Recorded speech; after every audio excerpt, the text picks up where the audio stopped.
Narito na ang numero 1 pagbabalita sa radyo na araw-araw. Pinakikinggan sa Luzon, Visayas at Mindanao. KBP Golden Dove Best News Program. Mula sa Head News Center ng pinakamaraming himpilan at number 1 na radio network ng bayan, RMN. Ito ang numero 1. RMN News Nationwide. RMN News Nationwide. Kasama ang maasahang broadcaster, Buddy Oberas, at ang KBP Golden Dove Best Newscaster, Weng de la Peña. RMN News Nationwide. RMN News Nationwide. Headlines. Ngayong tanghali sa RMN News Nationwide, ang sementeryo sa Dagupan City binahadal sa bagyong Vinta. Pinsala ng bagyo sa Northern Luzon minimal lamang ayon sa NDRRMC. Pero Davao City ginulantang ng flash flood. Isa ang patay, ilang pamilya inilikas na. Mga ahensya ng pamahalaan inatasan ni Pangulong Aquino na manatiling nakaalerto ngayong undas. Estratehiya ni Janet Lim Napoles ibinuko ni Attorney Lorna Kapunan. Opposition senators umaasang hindi maimpluwensyahan ng administrasyon ang Korte Suprema sa petisyon kontra DAPA. Balitang negosyo natin, mahigit 1,000 tricycle drivers sa Tanduanes sumalang sa tourist handling training. Balita abroad, magnitude 6.6 na lindol lumulantang sa Chile. Tala sa Amerika, ilang Halloween parties naman doon kanselado dahil sa bagyo. Buong bansa ng boses ng balita. RMN News Nationwide.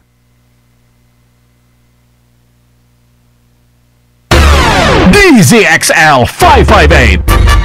Estasyong walang pagkiling o pagkampi. Ihahain sa madlang nakikinig ang lahat ng anggulo ng bawat issue upang mapag-aralan at maisaalang-alang tungo sa tamang pananaw ng nakararami. Dito lamang sa DZXL 558, ang bagong kasama mo. Ang pinakamalaking mga balita abot sa bawat Pilipino sa lakman sa bansa. RMN News Nationwide. Mabuhay Pilipinas, tanghali po ng Biyernes, November 1, 2013. Ito po ang numero ng RMN News Nationwide. Ako si Buddy Oberas. Ako naman si Weng de la Peña. Tayo ay live sa DYME 783 RMN Masbate, DX sa RS 918 RMN Surigao, DXPR 603 RMN Pagadian, sa DYRR 792 RMN Ormoc. Live pa rin international by www.rmnnews.com/tv at WRMN New York, USA. At sa lahat po natin mga number 1 AM stations sa buong bayan. RMN News Panahon. Unahin natin, lagay ng panahon mga kasama ngayong All Souls Day. RMN News Panahon. Inalis na ang babala po ng bagyo sa ilang lalawigan habang papalabas ng PAR o Philippine Area of Responsibility ang bagyong Vinta. Mamayang hapon ay tuloy na itong lalabaso ng Pilipinas. Sa ngayon ay nasa signal number 2 na lamang ang Ilocos Norte, Apayao, Abra at Ilocos Sur. Kahit pa man napanatili niya lakas ng hangin na 130 km bawat oras at may pagbugsong aabot naman sa 160 kph. Ang sabi Pag-asa Hoy, huling namataan ito sa layong 190 kilometers, Kanluran, Hilagang Kanluran ng Lawag City. Ito'y kumikilos, Pakanluran, Hilagang Kanluran sa bilis sa 22 kph. Sa Metro Manila, mga natitirang bahagi ng Luzon at Mindanao ay makakaranas tayo ng katamtamang pagulan. Lulubog ang araw, mamaya alas 5:27 ng hapon. RMN Alay Alaala Special Coverage. Ang sementeryo sa Dagupan City, mga kasamang binaha dahil po sa pananalasa ng bagyong Vinta. Sa report, lubog sa baha ilang bahagi ng Eternal Garden at tinupang Roman Catholic Cemetery dahil sa magdamag na pag-ulan doon. Pero sa kabila niyan, dagsa pa rin ating mga kababayan sa mga sementeryo para dalawin na mayumang mahal sa buhay.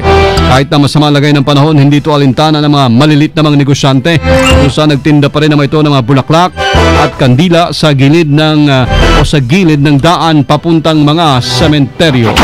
Isa ho ang napaulat na namatay habang napilitan namang lumikas ang maraming pamilya dahil sa magdamag na pag-ulan sa Davao City. Nabatid na nagsimulang tumaas ang baha sa Purok Tinago, Ubalde, Agdao, bandang alas 9 kagabi. So kanina alas 2 sa unang madaling araw ay hanggang dibdib na ang taas ng tubig. Sa ngayon ay natili pa rin sa mga gym at ilang eskwelahan ang mga lumikas na pamilya. Sinabi naman ng ilang residente na dahil sa ipinatayong isang malaking mall doon ay nasasaraduhan ho ang creek na siyang daluyan ng tubig.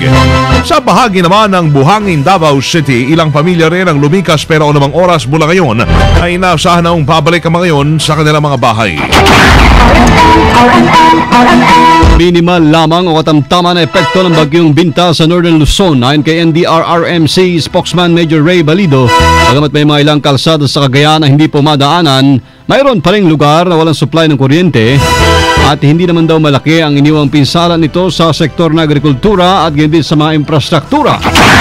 So far po, wala po tayong natatanggap na ulat patungkol siya. May mga parte pa po na walang kuryente, lalong-lalo na po dun sa northern municipalities ng Cagayan. Itong Apayao at dun po sa ilang bayan, municipio po dun sa Ilocos Norte. Nahihirapan po tayong makuha yung mga impormasyon dapat natin makuha dahil ang una po ay nagbago po dumating si Bagyong Binta ay nagpatay po itong mga electric cooperatives dyan sa mga bayan or mga probinsya na yan. Nung nanalasa po itong si Binta, may mga naapektuhan pa rin pong mga poste ng kuryente, kaon ng kuryente na siya na pong inaayos ngayon. Pero sa kabila niyan, anya may napabalita ring isang mangisda ang nawawala sa Abra. Mayroon napaulat na nawawala. Isa pong mangingisda doon po sa San Juan Abra. Pangalan po niya is Ong-Sol Baldos. Actually, nangyari po ito kahapon ng umaga na nasangay po siya ng ilog. So, itong hindi pa po nare-recover. Inantay po nilang subject na po ito ng search and rescue operations. Okay. Dahil po na po natungit itong panahon na inantay muna nilang bumaliwala. Sama si NDRRMC spokesman Major Ray Balido sa interview ng RMN. RMN. Alay Alaala Special Coverage. Pinakiloso ni Pangulong Noynoy Aquino ang mga ahensya ng pamahalaan at tiyakin ang kaayusan ngayong undas. Ayon o sinabi ni Presidential Communications Secretary Herminio Sani Coloma na pinatitiyak ng Pangulo ang kaayusan para matiyak ang seguridad ng publiko at maiwasan ang krimen. Ayon pa kay Coloma, kontento naman si Pangulong Aquino sa preparasyon ng mga ahensya matapos siguraduhin ang kaligtasan ng mga paserong nag-uwian sa probinsya. Matandaan na personal na inspeksyon ni Pangulong Aquino kahapon ng mga paunahing pantalan, bus terminals at paliparan para siyasatin ang ginagawang paghahanda ng mga otoridad. Kasama kinumpirma ni Attorney Lorna Kapunan si Janet Lim Napoles ang utak sa 10 billion pesos pork barrel fund scam. May gustong palitan talaga, sabi ng Chief Legal Counsel. Ayon ho kay Kapunan, mas gusto man ni Napoles na kontrolado nito ang taong nagsisilbi o nagtatrabaho sa kanya. Aniya mas gusto rin ni Napoles na pakinggan ang mga estratehiya ni Attorney Alfredo Villamor, abogado ni Napoles at ng JLN Corporation para sa bail hearing ng serious illegal detention case nilang nakahain sa Makati RTC Branch 150. At dahil po dito ay kagad niyang binitawan ang lahat na ng kasong may kinalaman kay Napoles at hindi na rin daw siya dadalo sa namang pagdinig sa Senado sa November 7. Iginagalang naman ni Attorney Villamor ang naging desisyon ni Attorney Kapunan. Nagkaisa naman ho ang dalawang opozisyong senador na sa panawagan na buwagin ang Disbursement Acceleration Program o DAP kahit pa sinabi na ng Pangulong Aquino na hindi ito pork barrel at ito ay alinsunod sa batas. Init ni Senate Minority Member Senators Nancy Binay at JV Ejercito, lumalaki ang panawagan lalo na ang publiko sa pag-abolish sa DAP at sa lahat ng uri ng pork barrel. Sinabi ni Ejercito na kahit ito ay PDAF, Presidential Social Fund o DAP, ito ay may tuturing pa ring pork barrel. Naniniwala naman si Binay na kung isusuko ni Pinoy ang DAP ay may tuturing itong Best Act na magagawa ng gobyerno. Kapo umasa naman din ang dalawang senador na hindi mapapa o magpapa-impluensya ang Korte Suprema sa administrasyon kaugnay sa pending petition sa constitutionality ng DAP. Naniniwala ang mga mambabata sa Kamara Ikumpara ng kalyado ng Pangulong Aquino na may hidden agenda mananinira sa kasalukuyang administrasyon. Itasunod po ng pagkwestiyon sa legalidad ng dapat ng political patronage na piniiral umano ng Pangulo. Ayon ginakbayan Congressman Barry Gutierrez at Eman Hizon na iskontrolin ng mga taga-oposisyon na executive power ng Pangulo, lalo na po ang mga nagnanais sa palitan sa susunod na termino. Dahil dito hinimok na ng mga mambabatas ang Pangulo na igiit ang tinatawag na fiscal powers na bahagi ng pagkaroon po ng DAP para tugunan ang mga pangailangan at mahalagang proyekto sa bansa. Hindi nila issue dito ang executive fiscal power ng Pangulo sa paggamit ng budget na ginagamit lamang na matutol dito ang DAP para ilihis ang tunay na issue ng mga anomalya tulad ng pork barrel scam. Manila North RMN. Alay Alaala Special Coverage. Ay dako tayo na sa isa lang sa Manila North Cemetery. Wala pang naitatalang krimen. Mabuti ho naman. Salamat. Naman natin sa Balita Live mula doon si Angel Ronquillo. RMN Report. Wala pa nga naitatalang insidente ng pandurukot o snatching dito sa Manila North Cemetery. Ayon kay MPD District Director Isagani Hilabe, nanatiling mapayapa ang sitwasyon hanggang sa mga oras na ito.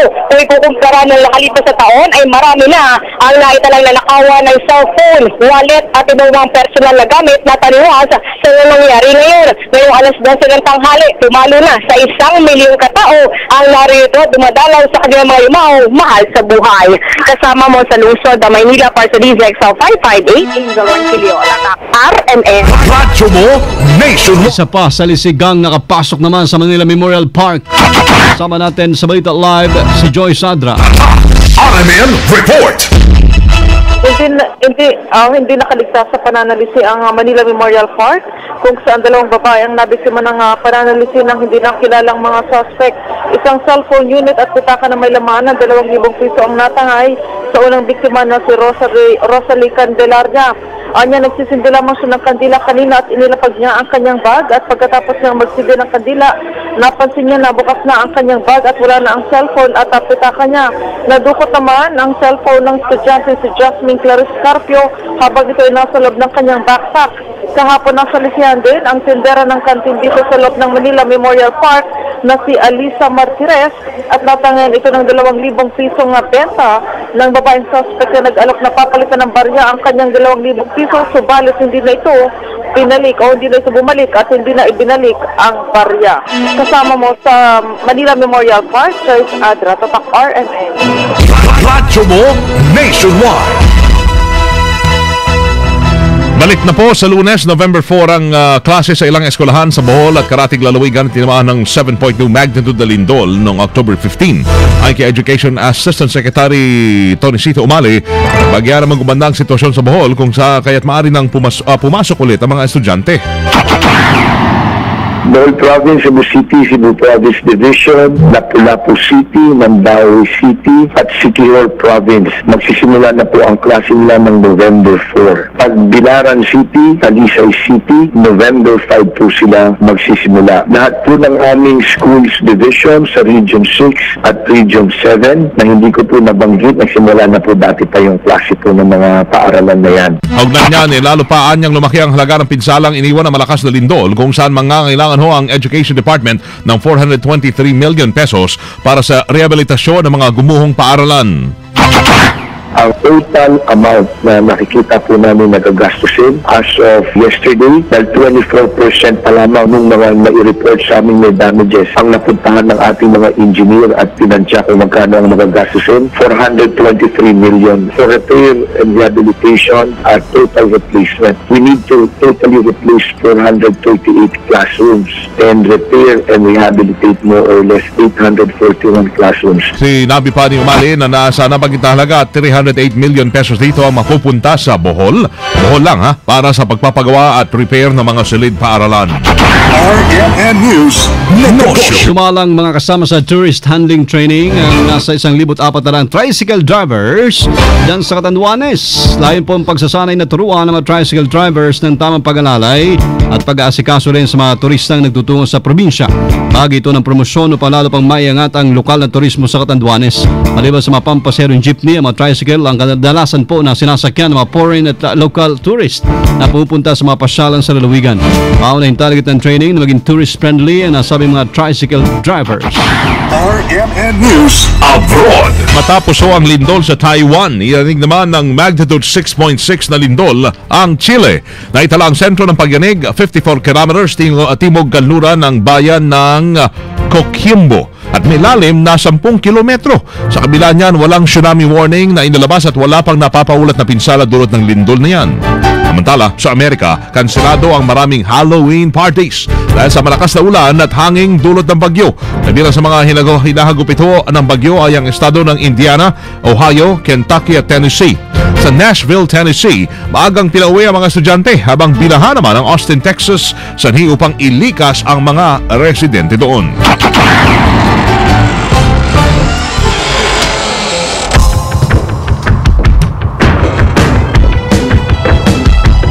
Live na live mula po sa RMN News Center, Makati City, Metro Manila, Philippines. Inyong narinig ang numero ng RMN News Nationwide ngayong Biyernes, November 1, 2013, undas. Sa mga taga Iloilo, susunod na diyan si kasamang Ronel Sorpito sa Target Tanay sa Udto sa YRI 774. Rin pa rin natin pong naging pagbabalita ngayon alas 12 ng tanghali. Sa YouTube, i-type ang RMN News Nationwide. Thank you, Lord. Muli po tayo nagkasama-sama. Salamat din sa inyo naging panahon sa amin. Kasama niyo po Serbisyo Publiko. Ako si Buddy Oberas. At Weng de la Peña. Dito pa rin sa tahanan ng may maraming number 1, maraming himpilan. RMN. Radyo mo Nationwide. Pinakamalaking mga balita abot sa bawat Pilipino saan man sa bansa. RMN News Nationwide. Alas 12, 17 na. At time check.